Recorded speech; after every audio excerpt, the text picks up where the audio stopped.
guys, how's it going? It's Al, DraftKings week 3, and I'm going to go over the top running backs on the slate, but looked at through a specific lens.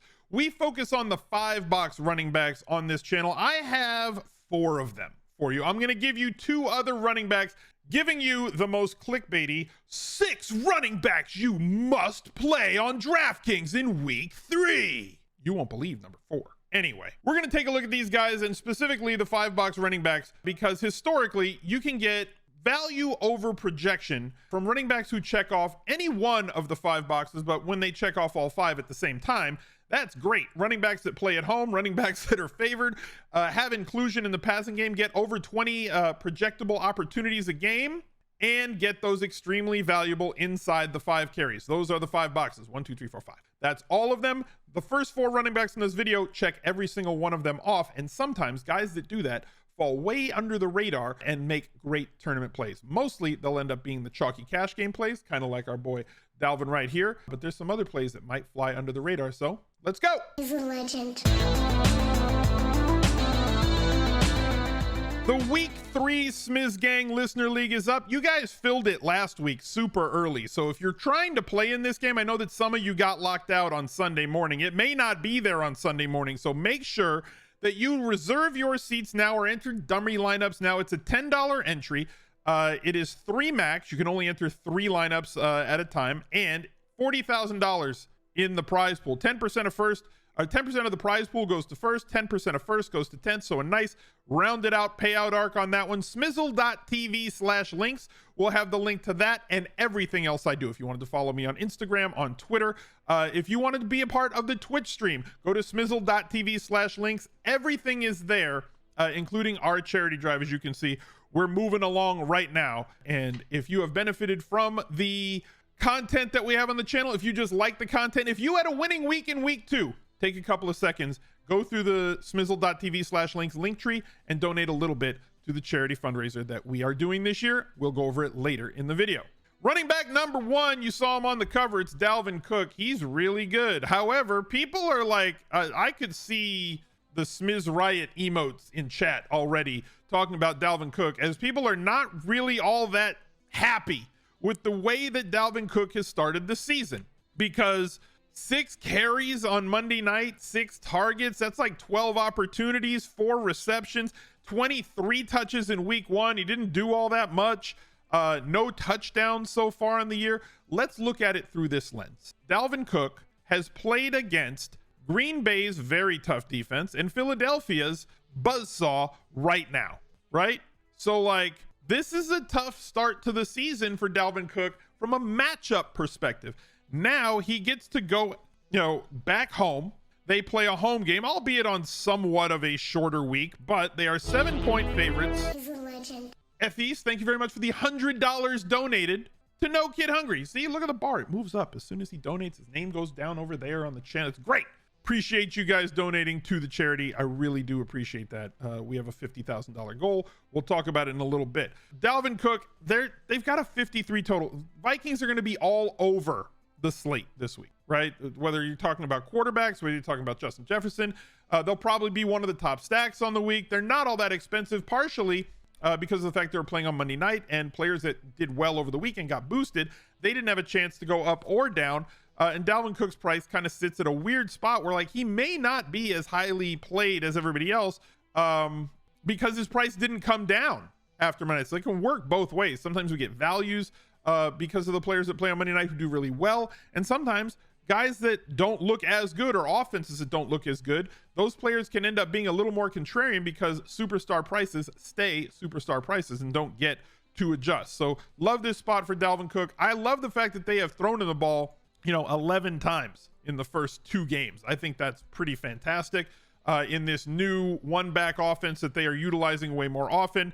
Much softer landing spot against Detroit's defense that has given up points in chunks so far through the first 2 games. Leonard Fournette is a running back that I really like in week 3. Speaking of really liking things, won't you drop a like on the video? I'd really appreciate that. Subscribe to the channel, ring the notifications bell. I come out with 8 videos a week here on the main channel. I don't want you to miss any of them. Have them show up on your front page, in your notifications, in your sub box by clicking that notifications bell. And let's see if we can keep a 10% like to views ratio. If this video gets 10,000 views, we got to have over 1,000 likes. That's just the way that it goes. So like 1 in 10. I'm asking 1 in 10 people to click that like button. So if you're still here, thank you very much for being here. I appreciate you guys spending your time on my channel. You could be watching anything. So let's get back to Leonard Fournette, who's really, really good, and's getting a ton of volume. Now, he has not scored any touchdowns, keeping his price low. 6,500 is absurdly low. What I would hope, I think that people are going to make the mistake of saying, well, Evans is out on suspension. Godwin's probably not going to be back as well.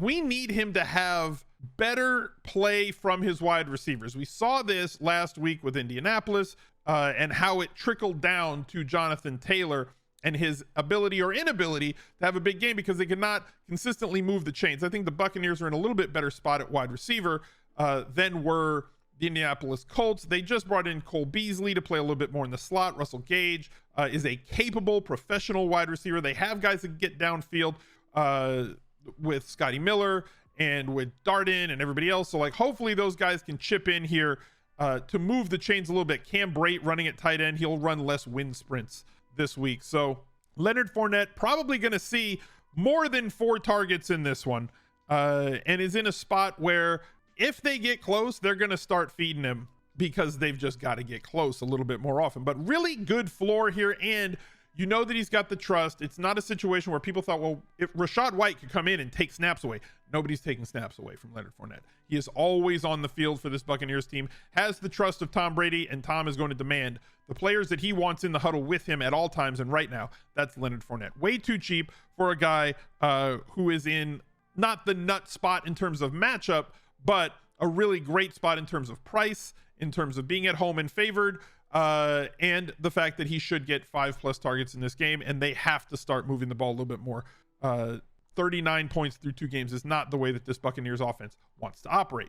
If you have not already, if you had a winning week in week 2, if you benefited from the Tua stacks or the Lamar stacks that we had recommended on this channel, if you played Nick Chubb or Harris from New England, if you had yourself a big week, if you would consider donating even $5 to No Kid Hungry, every dollar makes a massive difference. Our community goal this year is to raise $50,000. You can see we're already above $10,000. If you look at the bar right below me, this video should get over 10,000 views. If every single person that watches this video was to donate just $1, you know, we'd have $10,000 more dollars, which would get us to my next match.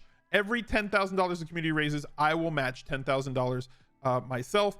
$50,000 from the community, 5 10K matches from me gives us $100,000 on the season. No Kid Hungry provides school breakfast and school lunches, as well as at-home care to food insecure kids across America. If we've got the money to play daily fantasy and goof around and sports bet and do all those things, we got $5 that we can give to charity. So if you've been on the channel, if you appreciate the work, take a couple seconds. You don't have to give the money to me. Donate through our Tiltify link, smizzle.tv/charity, also found in smizzle.tv/links to No Kid Hungry. Thank you very much. Austin Ekeler stays on the list. Now, it appears that Justin Herbert may not miss this game, which puts the Chargers in a position where they are favored. They have a total of 48. They're 7-point favorites. Austin Ekeler is clearly playing less snaps than he did last year. However, he's still in and on the field on every one of the snaps that have taken place inside the 5-yard line for the Chargers thus far this season. I know he has no touchdowns. There's going to be a theme here. Week 3 is like the biggest pratfall week historically in daily fantasy, because we think we know. Right after week 1, it's like everybody says, hey, calm down. We don't have enough data. It's just one game. And then week 2, it goes the complete other direction. We've got 2 games. Austin Ekeler's never scoring a touchdown again. Probably not true, especially with the way that he's being deployed on this Chargers team. Now, if you know, the young prince, Justin Herbert, can stay on the field, I like this offense a lot more. I'm not going to be buying Ekeler as much, especially at the price of $8,000, though he may make for a nice contrarian play. Like if his percentage comes down like under 10, under 5%, I'd be more likely to want to play Ekeler, although they probably won't be favored against the Jaguars if, you know, Chase Daniel's the quarterback. So it's a wait and see moment when it comes to the quarterback and who's playing this week. But if Herbert's ready to go, I'm ready to go with Austin Ekeler as well. So love the usage in the passing game. 14 targets through 2 weeks on the field for every one of their snaps that has originated from inside the 5-yard line. The touchdowns are going to be there. even on diminished overall snaps, they're trying not to kill him early in the season. Those snaps will escalate as we get closer to the playoffs. But right now, 1-1 situation for them. This feels like a must-win game for them against the Jaguars team that they are overmatching. They're going to do everything that they have to do to get that W this week, even if that means playing Austin Ekeler more than they have before.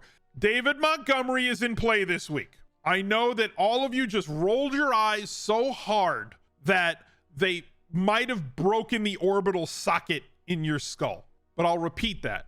David Montgomery is very much in play this week. 20 possible touches coming in this game. Was not utilized as much in their game against Green Bay as they started getting throttled in that game. Chicago wants to establish the hell of it. They are playing at home. This is a much softer landing spot. David Montgomery through 2 weeks has actually looked and played very, very well against the San Francisco 49ers, who are one of the best defenses in the league, and against Green Bay in Green Bay, a situation that's never good. It's just never good for anybody, or more specifically, teams like the Bears, who can't score points. Larry Bikes!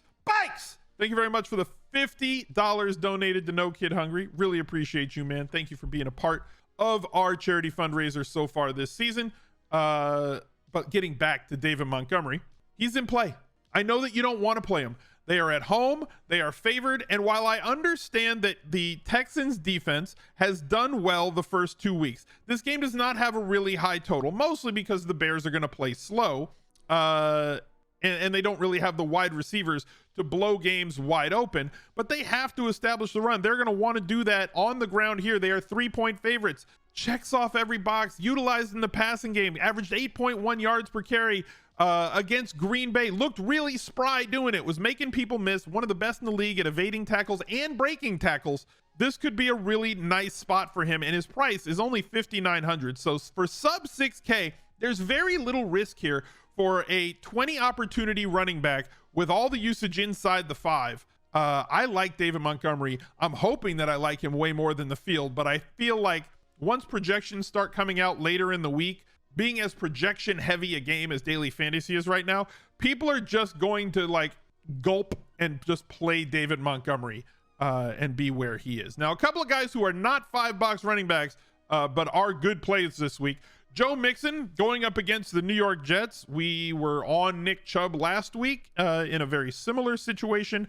I am going to be on Joe Mixon this week in the same situation. Joe Mixon is getting all the volume that he can handle. Not really a touchdown dependent running back, but a touchdown opportunist.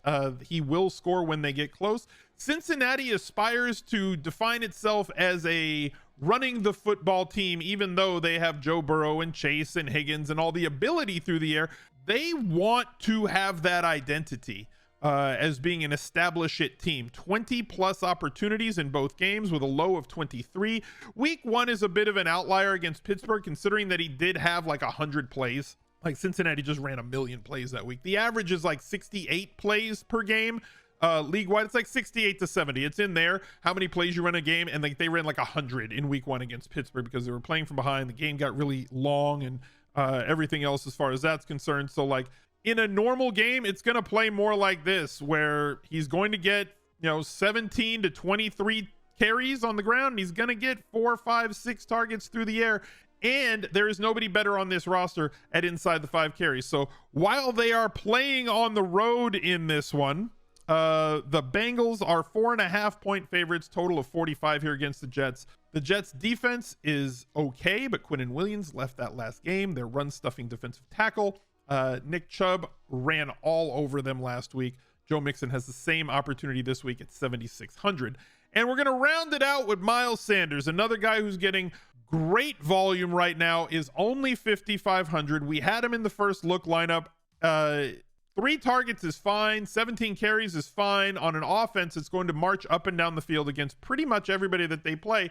And it's not like Washington can stop anybody on defense. So like, aside from the fact that Miles Sanders has that reputation of being Miles Sanders from last year and scoring no touchdowns, of Jalen Hurts, his quarterback, fighting off that reputation of people thinking for a year and a half that he's bad and is never going to make it. He's going to be out of the league in 2 years. He should not be the starting quarterback. All those sorts of nonsensical things that were said about Jalen Hurts.